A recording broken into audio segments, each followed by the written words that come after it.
Hi there, Louisa here. I wanted to come in today because I had a bit of a perception shift the other day. We do, because I'm doing all these workshops, I get to speak to a lot of ladies, all through my age, going through the same thing, having the same cancers, having the same treatments, and one lady just really sort of woke me up the other day. We normally sort of talk about all sorts, and it's always fine. It's always lovely to speak to everybody. And we were saying how the cancer's affected us mentally. And I was saying, well, I'm stronger for it, definitely, because I know what I'm made of. I know that I can beat that. I know how important that positive attitude is, things like that. I feel stronger for it. What could have been my utterly worst year ever was totally my biggest year of growth, and I'm almost grateful for it happening. It was a massive wake-up call for me, and my life has changed completely for the better, to be honest. It's really been a wake-up call in a way of changing those toxic thoughts, eating properly, getting out more, learning loads of stuff, just completely reshifted and refocused everything. And she said, I just don't see it that way. She said it was like it's broken her. And I was like, what? How can you? You've beaten it, you're through it, you're out the other side. How can you feel broken by it? And it just completely woke me up to the fact of how different I am, how different someone can see the effects. And cats. He normally rubs on my orchids and snaps the flowers off, which I probably do now. He's been going in the neighbours' houses. Sorry, Brian and Anna.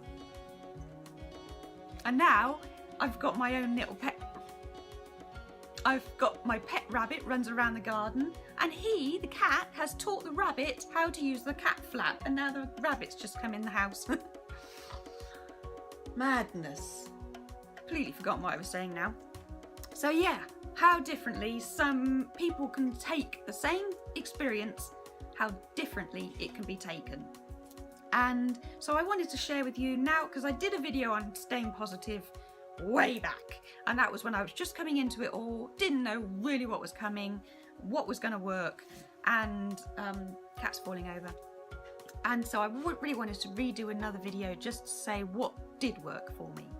So one of the things I named was so good for me, I even named my website after it, was the eye of my storm.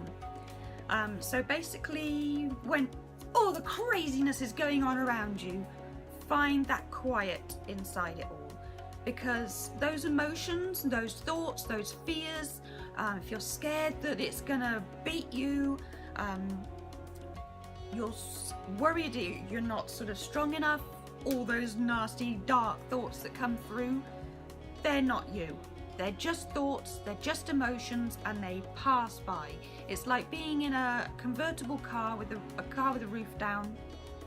When all the wind's going past and everything's so loud you can't even talk to each other because it's so noisy, stop, put the roof up and go again, and all that wind goes past you. Roll your windows up.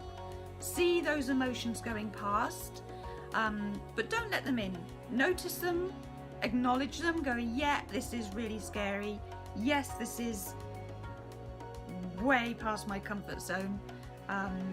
Yeah, I don't know what's going to happen. I don't know what's coming, but let it go by. Don't let it attach to you. Don't get caught up in it. Don't let it drag you down. It's just an emotion. It's just a thought. You are bigger than that.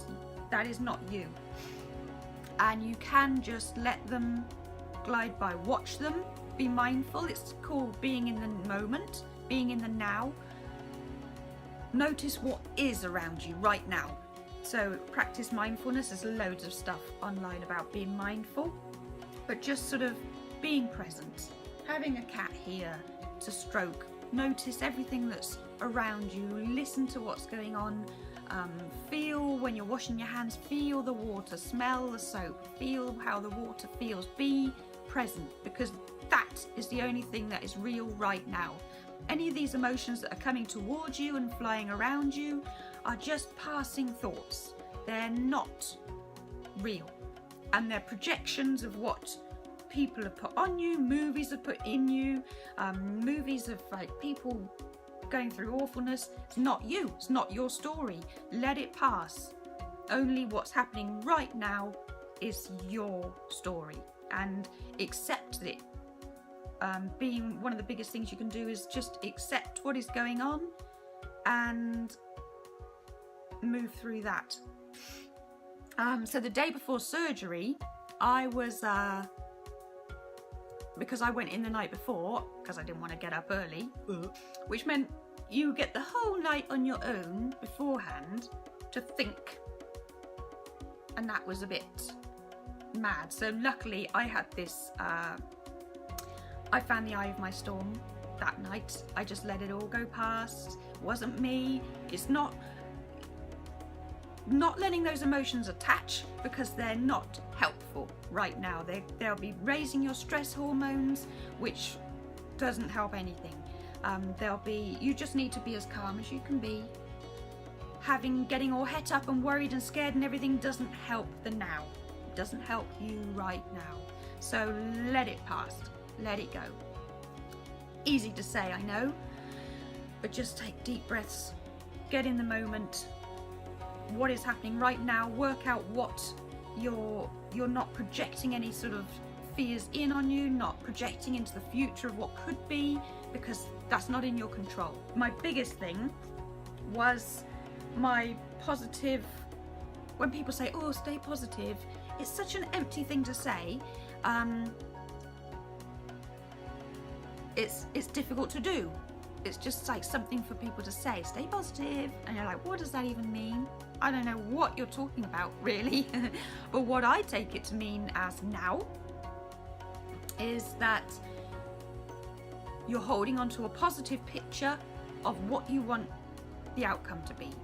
So for me, looking at myself in this camera right now, this is exactly where I expect it to be now. There was no other way that this was going to turn out. There was no way that this was going to play out in any other way. I was diagnosed in end of May, diagnosed in the beginning of May, nearly a year ago, in chemo the end of May. By about July, August, I had mapped this out. I completely knew that I would be working for this charity, knew it, and I am. I completely knew I would have been standing up on stage at the convention that got me diagnosed in the first place. Did I tell you that story? It's a nice story. I put a link in actually because the charity mentioned it. Link below. So I went to a convention sort of thing about how to start and grow your own business online for entrepreneurs.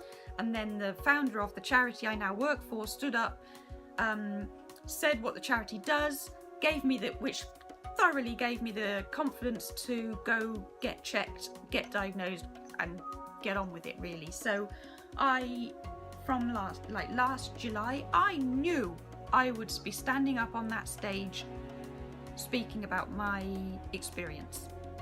I didn't know them. I don't know him.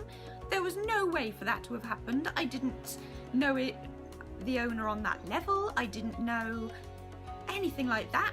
But in my head, my crazy kooky brain, that was a reality.